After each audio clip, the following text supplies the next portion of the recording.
Assalamualaikum warahmatullahi wabarakatuh. Baiklah, kami dari kelompok 1 akan menjelaskan tentang teks narasi fantasi. Langsung saja ke poin yang pertama, yaitu pengertian teks cerita fantasi. Cerita fantasi adalah salah satu jenis teks narasi. Narasi merupakan cerita fiksi yang berisi perkembangan kejadian atau peristiwa. Teks cerita fantasi adalah bahan tertulis yang berbentuk karangan atau tulisan untuk menuturkan, menggambarkan, atau membayangkan berbagai pengalaman dan kejadian berupa angan-angan, hayalan, imajinasi, atau rekaan belaka. Poin selanjutnya, unsur-unsur cerita fantasi. Yang pertama, ada keajaiban, keanehan, dan kemisteriusan. Pada cerita fantasi, hal yang tidak mungkin dijadikan biasa. Tokoh dan latar yang diciptakan penulis tidak ada di dunia nyata. Kedua, ide cerita. Ide cerita terbuka terhadap daya hayal penulis, tidak dibatasi oleh realitas. Tema cerita fantasi adalah gaib, supernatural, atau futuristik. 3. Menggunakan berbagai latar, lintas ruang dan waktu. Peristiwa yang dialami tokoh terjadi pada dua latar, yaitu latar yang masih ada dalam kehidupan sehari-hari dan latar yang tidak ada pada kehidupan sehari-hari. Yang keempat, tokoh unik atau memiliki kesaktian. Tokoh mengalami peristiwa misterius yang tidak terjadi pada kehidupan sehari-hari. Tokoh dapat ada pada waktu dan tempat yang berbeda zaman, bisa waktu lampau atau waktu yang akan datang atau futuristik. 5. Bersifat fiksi. Cerita fantasi bersifat fiksi atau bukan kejadian nyata, bisa diilhami oleh latar nyata atau objek nyata dalam kehidupan tetapi diberi fantasi. Dan yang terakhir, bahasa. Penggunaan sinonim dengan emosi yang kuat cukup menonjol.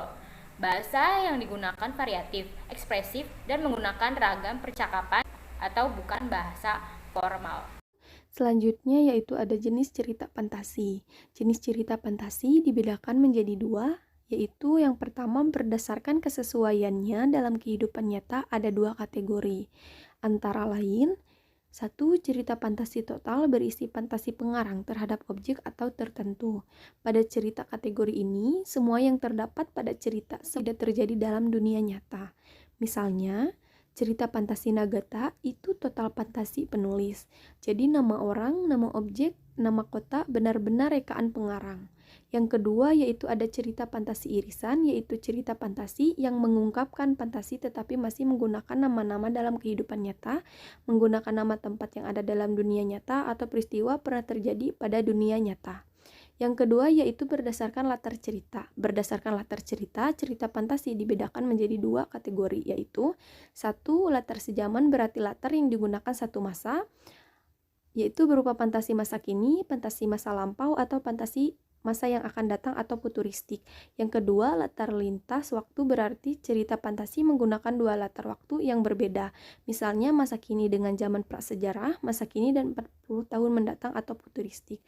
Selanjutnya, di sini saya akan menerangkan materi mengenai kaidah kebahasaan teks narasi dalam cerita fantasi. Pada poin pertama, terdapat penggunaan kata ganti dan nama orang sebagai sudut pandang penceritaan. Contohnya, aku, mereka, dia, dan lain-lain. Yang kedua, ada penggunaan kata yang mencera panca indera untuk dideskripsikan sebagai tempat, waktu, ataupun suasana. Contohnya, pada latar tempat, 3 rumah bergaya kerucut menyambut mataku. Nah, yang ketiga, menggunakan pilihan kata dengan makna kias dan makna khusus. Contohnya, alien itu berhidung mancung. Dengan hidungnya yang menjulang, ia mengendus sekelilingnya. Pada poin keempat, kata sambung penanda urutan waktu. Contohnya itu, kemudian, dan lain-lain. Pada poin kelima, penggunaan kata atau ungkapan keterkejutan penggunaan kata yang berfungsi untuk menggerakkan cerita. Contohnya, tiba-tiba dia datang. Yang keempat, terdapat penggunaan dialog atau kalimat langsung dalam cerita. Contohnya, raksasa itu mengejar kita. Nah, untuk materi selanjutnya, di sini terdapat kalimat langsung dan kalimat tidak langsung. Kalimat langsung merupakan kalimat hasil kutipan dari seseorang persis dengan yang dikatakannya. Contohnya, Ripan akan pulang nanti sore. Kalau misalkan Kalimat tidak langsung merupakan kalimat yang mengutarakan kembali isi perkataan seseorang tanpa mengulangi perkataan yang diucapkan sebelumnya. Contoh, aku pernah mendengar Rizky bercerita bahwa sebenarnya ia tidak terlalu senang dengan keputusan pemilihan ketua OSIS. Baiklah, sekian yang dapat kelompok kami sampaikan. Selanjutnya, kami akan menampilkan drama dari contoh teks narasi fantasi yang berjudul Alice dan 3 butir jagung emas ajaib. Sebelumnya kami akan memperkenalkan diri dan peran masing-masing. Nama saya Nur Hovifah dengan NPM 1850300092. Saya akan berperan sebagai Alice. Untuk selanjutnya, Perkenalkan, nama saya Alin Karlina, NIM 185030129. Saya di sini berperan sebagai seorang ibu. Perkenalkan, nama saya Eldi Puritri Oktaviani dengan NIM 185030098. Di sini saya berperan sebagai adik dan juga kakek. selamat menyaksikan. Alice adalah seorang gadis yang hanya tinggal dengan ibunya dan adiknya saja, dan ia hanya tinggal di sebuah gubuk yang sudah tua. Lantas, kemanakah ayah Alice? Ayah Alice sudah meninggal dunia sejak ia masih kecil, dan sekarang yang menjadi tulang punggung keluarga dan mencari nafkah hanyalah ibunya. Dan sedihnya lagi, Alice terpaksa harus putus sekolah karena memang keadaan ekonominya tidak memungkinkan. Dan sang ibu juga memang sudah tidak sanggup untuk membiayai sekolah Alice, dan Alice pun membantu ibunya bekerja. Nah, ibu minta maaf. Gara-gara ibu tak sanggup membiayai, kamu jadi tidak bisa melanjutkan sekolah. Tidak apa-apa, Bu. Kalau aku tidak sekolah, aku bisa membantu ibu bekerja. Terima kasih ya, Nak. Kamu sudah mengerti dengan keadaan ini dan sudah mau membantu ibu bekerja. Adik, kamu tunggu saja kakak dan ibu di rumah ya. Biar kakak dan ibu saja yang bekerja. Baik, Bu. Ibunya bekerja di salah satu tetangganya yang memiliki rumah yang besar, dan ia membantu ibunya supaya sang ibu tidak terlalu kecapean.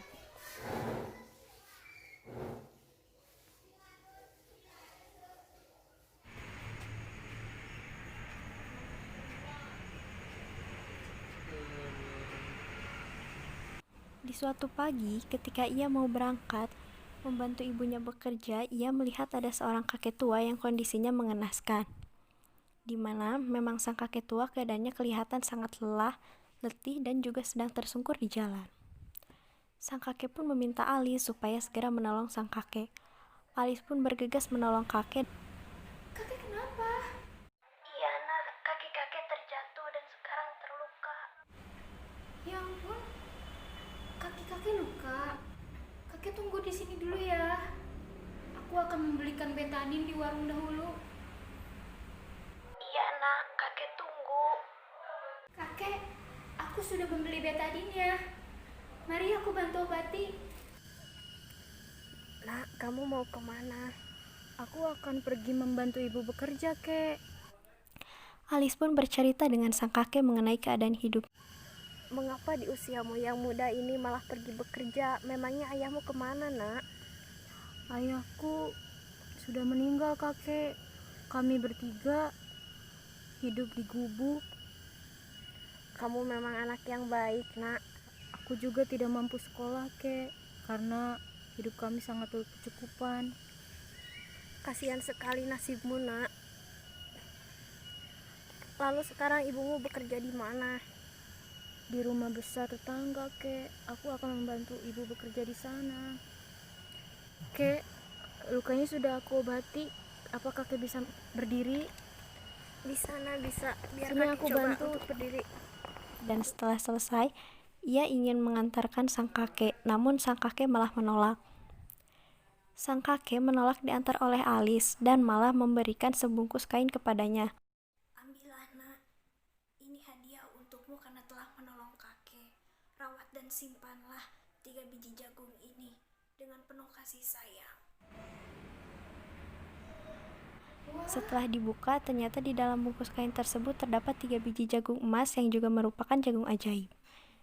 Jika biji tersebut ditanam dengan cara yang ikhlas dan sabar, maka hasil buahnya akan sangat memuaskan. Terima kasih banyak, Kek. Kakek benar-benar tidak ingin diantar. Sama-sama nak, tidak usah, kakek bisa sendiri kok. Baiklah, saya pamit membantu ibu bekerja ya, Kek. Sekali lagi terima kasih, Kakek. Kakek hati-hati di jalan ya. Ya nak, silahkan, hati-hati di jalan ya. Alis mengucapkan terima kasih dan kembali melanjutkan perjalanannya menuju ke tempat bekerja. Setelah ia pulang membantu ibunya bekerja, ia pun bercerita mengenai kejadian pagi tadi. Bu, tadi pagi ketika aku dalam perjalanan untuk membantu ibu, tiba-tiba aku bertemu dengan seorang kakek yang terluka. Kemudian, setelah aku membantu kakek tersebut memberi aku 3 butir jagung emas, Bu. Ini dia, Bu, di sini. Kata kakek tersebut, apabila kita menanam 3 butir jagung ini, maka hasilnya akan sangat bermanfaat, Bu. Baik sekali kakek itu. Sudah memberikan 3 biji jagung itu pada kamu. Esok harinya, Alis dan juga ibunya menanam biji jagung tersebut di kebun belakang rumah. Setiap hari, ia dan juga ibunya selalu merawat tanaman jagung dengan menyiramnya ikhlas dan tulus.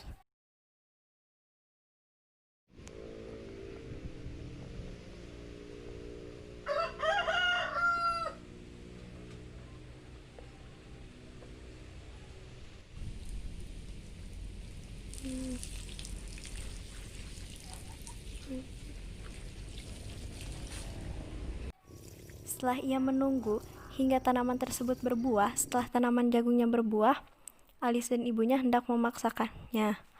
Namun, apa yang terjadi pada jagung membuat Alis terkejut, karena memang biji jagungnya sudah terbuat dari emas dan tidak bisa dimakan.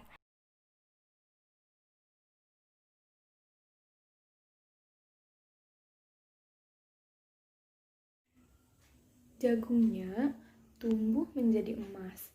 Dengan begitu, kita tidak bisa memakannya. Besok kita jual saja jagung itu ke toko emas ya. Baik, Bu. Baik, Bu.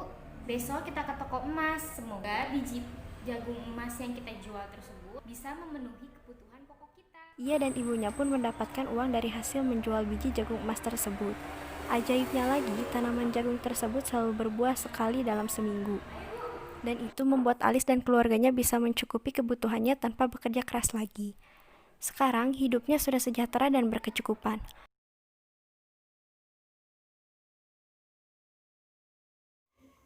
Alhamdulillah nak, ibu bersyukur sekali. Dari hasil penjualan jagung-jagung ini, kebutuhan pokok kita bisa tercukupi. Jangan lupa untuk berbagi pada orang-orang yang membutuhkan ya nak. Iya, Bu. Alhamdulillah. Dengan begitu, kita bisa memiliki rumah besar ini. Dan aku bisa kembali ke sekolah. Lalu tahun depan Anda bisa sekolah dong. Asik, berarti tahun depan aku udah bisa sekolah ya, Bu? Karena Alis dan keluarganya adalah orang yang baik hati, maka ia membagikan biji jagung emas untuk yang membutuhkan dan membantu orang miskin. Selesai. Oke teman-teman, sekian drama dari kami. Terima kasih telah menyaksikan. Mohon maaf apabila masih banyak kekurangan. Wassalamualaikum warahmatullahi wabarakatuh.